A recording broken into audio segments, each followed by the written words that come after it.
Hello, hello, hello. How is everyone doing today? Hello, Wavy. Thank you as always for joining. By the way, before we get started, let's just see, make sure it looks like everything's going to multiple locations. I'm just seeing I had a minor internet hiccup while I was getting this going. So I'm just seeing if it is, it looks like it is working. All right. Fantastic. So, yeah, we missed the all-time high on ES by $2 today, but we've got that continued rally I've been watching for. Although the Dow can't seem to get a lot of traction. Real quick, by the way, if you're new here, please do consider subscribing, ringing the bell, especially for all videos, so you get notified when we do live streams, and clicking the like button. Again, dislike button going away. Has that officially gone away yet? I don't know. I'll have to check. Let's see. We have after the close today, there just isn't much going on today that's really interesting me, or nothing that's really moving the market. I know Tattooed Chef missed, but that's already been down in the dumps. So that is nothing that is a big deal. We'll take a look at a couple other things that already went up today. Tomorrow morning, though, I will be watching. I saw HD Home Depot today, which actually came up and hit the next major harmonic level. And we will be watching Target for tomorrow morning and Lowe's. Those are the big ones. I'll probably just take a quick glance at TJX, but those are the big ones. What else do we have tomorrow? I thought there was another one before before the open that's escaping me right now. That's not on this list, but definitely I'll be watching that. Baidu, it is on the list. Baidu right here. So these right in here are my majors that I will be keeping an eye on. They are before the market. So now here's the update we were talking about with the S&P. Let me get over to my other camera. So you can see nice strong rally, not quite getting to the all-time highs. We will also check in on Lucid Motors. So show you what I was watching today. Again, it was choppy, pretty choppy trading and we had the buy level all the way down to this 46.79 before the open, trading down, finding key support this 46.71.25, finally getting above this 46.79 with this strong rally bar right there. You can see tried to get a little above it right here, sold off, and then momentum bar. I just left on these levels from its mini double bottom. They were technically invalid, but I wanted to see where it would stop up here. I had 46.93. We had it actually still worked out really nice for those levels. Then with the pausing bar, with the pullback to the little 15-minute rotation zone, giving me the ability to put up my harmonics. Then watching 47.02. You can see here pausing really nicely there. Give me the ability again to put up the harmonics. And then I had 47.09 with some waning momentum up there. And that pretty much, what was the high, exact high? 47.09.75. So pretty much captured the high area. Then we got the nice pullback. So what's our bullish area for tomorrow? Let's see here. Let's see. You know, when this thing goes, this one just doesn't want to do it sometimes.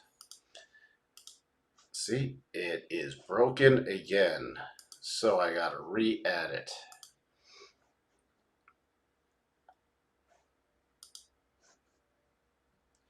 Now we make the adjustments. Sorry about that. That also crashed right before I started the live stream. Oh, I hate when stuff like that happens. We'll just leave it at that for now. All right, so here you can see right now Let me take a look. The 1 hour area, the 4 hour area. We're going to bump this up to right around the 47.0450 area. So bullish mode has to get back above 47.0450 to get really in bullish mode tomorrow. Seeing where this takes us with the updated harmonics now to the upside. All right, first key pullback area for me. Key pullback area is going to come in right here. Let me make sure I get all my lines the right color for this. All right. So you see the rising rotation zone 46, 90, 50 area, 46, 90, 46, 90, 50. We'll be watching that to hold. So you had prior resistance becoming support with the rising 4-hour rotation zone. If that falls, minor support coming in about 46.80 right in here, this little support ledge right in there at the bottom of the current 4-hour rotation zone, which is going to keep rising up. And then if we drop below that,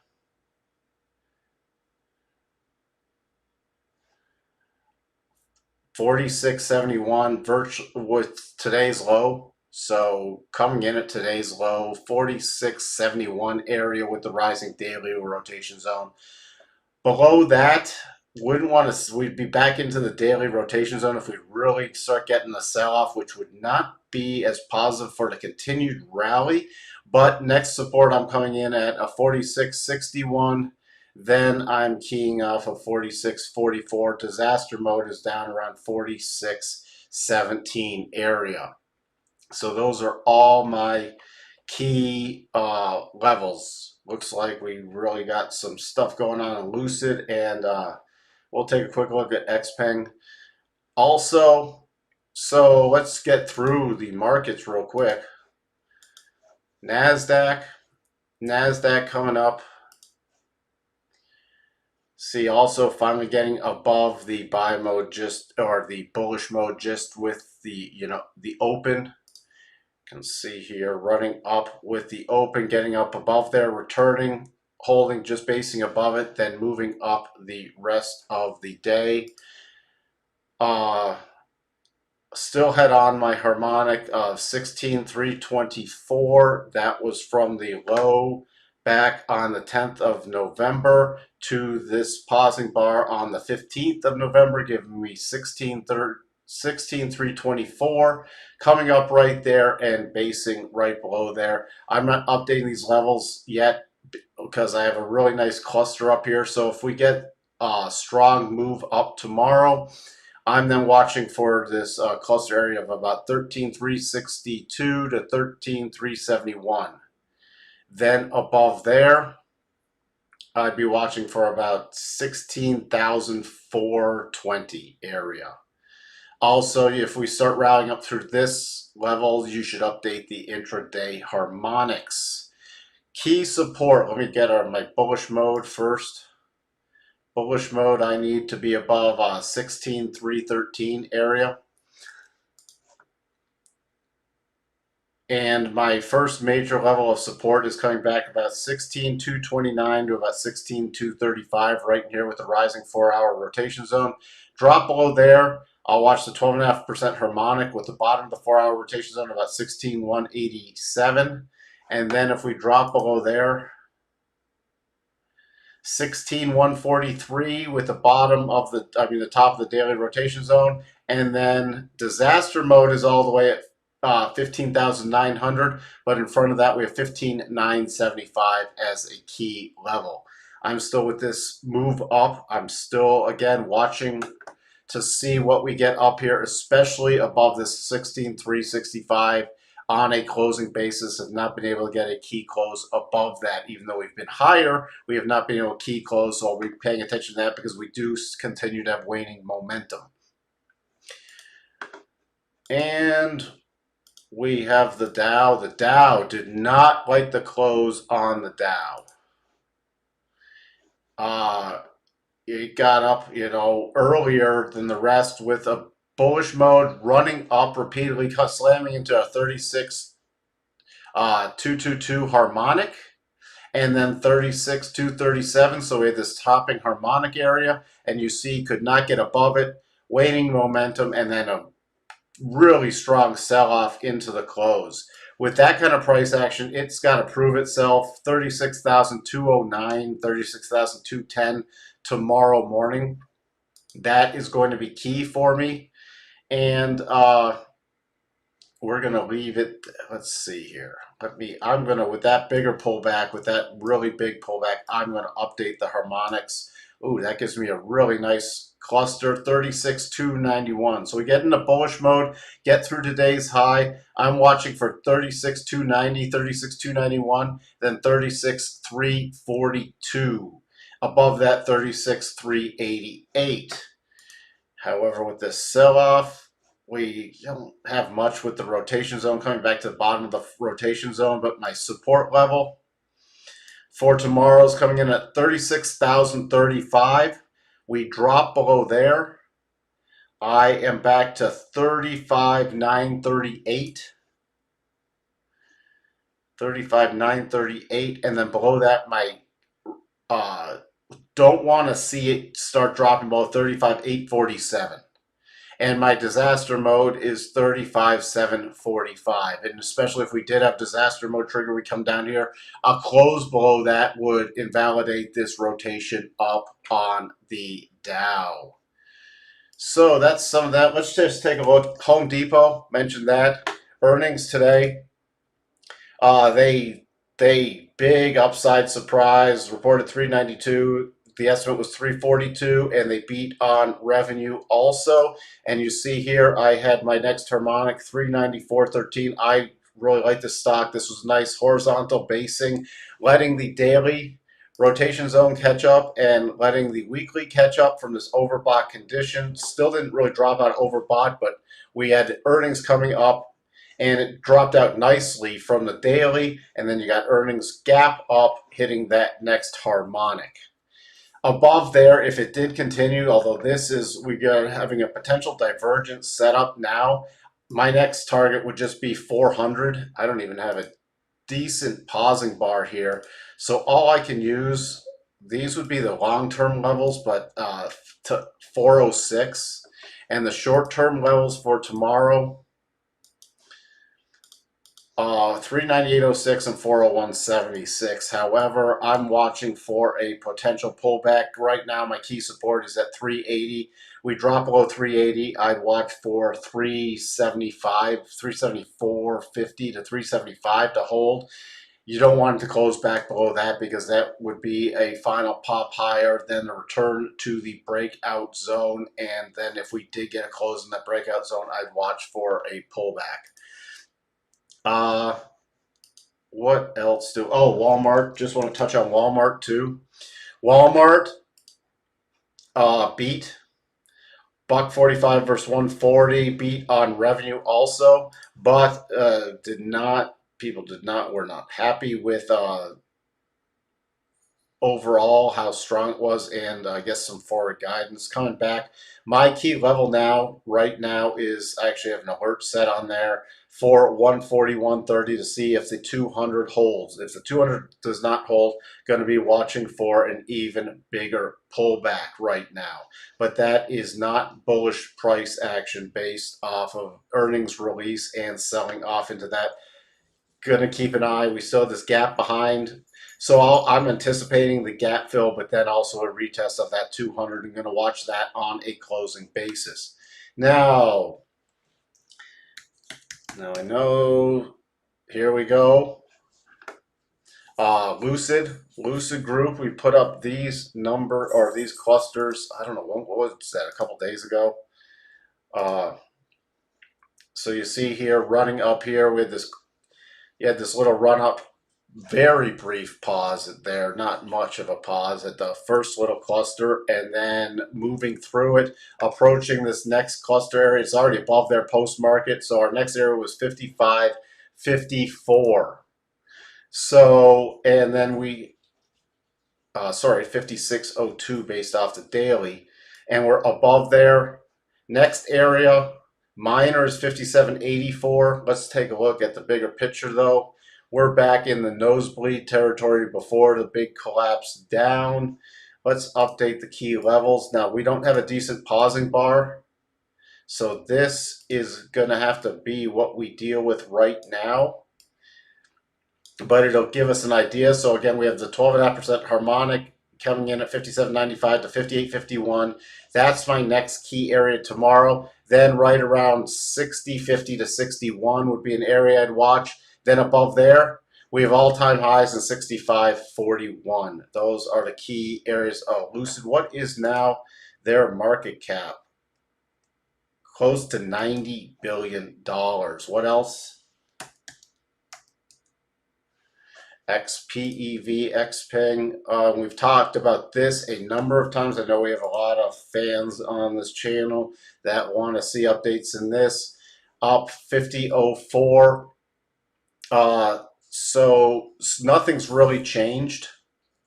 We have still have my next cluster area 51.14 to 51.60, but longer term, I'm still watching for 53.21, which would be the completion of this massive weekly double bottom that we've touched on multiple times. So that's you know, and we got the comment from Abraham X in breakout mode. So it's again clearly breaking out with this nice rotation up. You had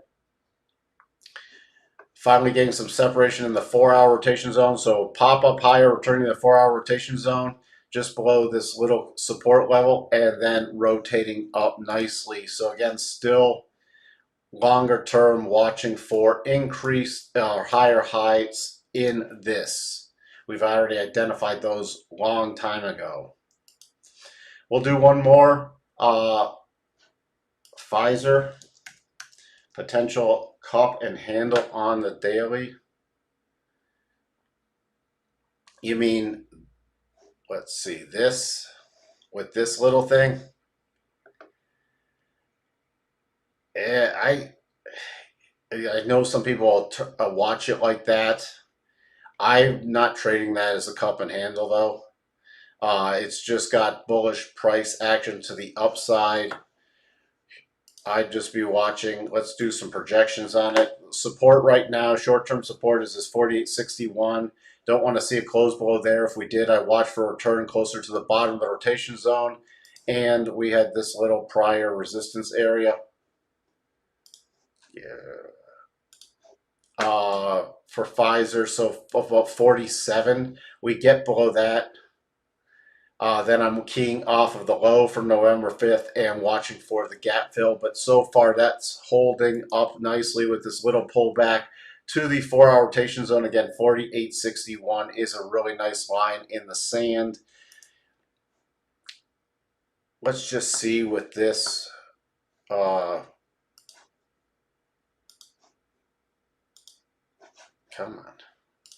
Don't be difficult. So that pausing bar, so still didn't quite get to the next harmonic level, but you know, the key resistance, remember to use the candle bodies. Oops. And this is minor significance that we just poked above but cannot get a close above. So on a closing basis, watch for 50.23. 50.23 takes you into bullish mode. Again, a close above there. Why is that not lining up? There we go. And then above there, that's nice now, 51.61. So you got to start getting close above 50.23. I'd be watching 51.61, then 52.79. Let's see what the reverse harmonic looks like also. So 52.79 to 53.23 would be my next significant target area if we take out the highs. But again, I don't like that. I would not do projections based off a cup and handle on that one. And that is about it. I'm going to wrap it up unless I see something else jump in quickly, which I am not seeing. So we will, sorry, I keep forgetting to switch my little icons, but we will then call it a day, and I will be preparing for the Tesla live stream. Talk to everyone later. Thank you for joining. Bye for now.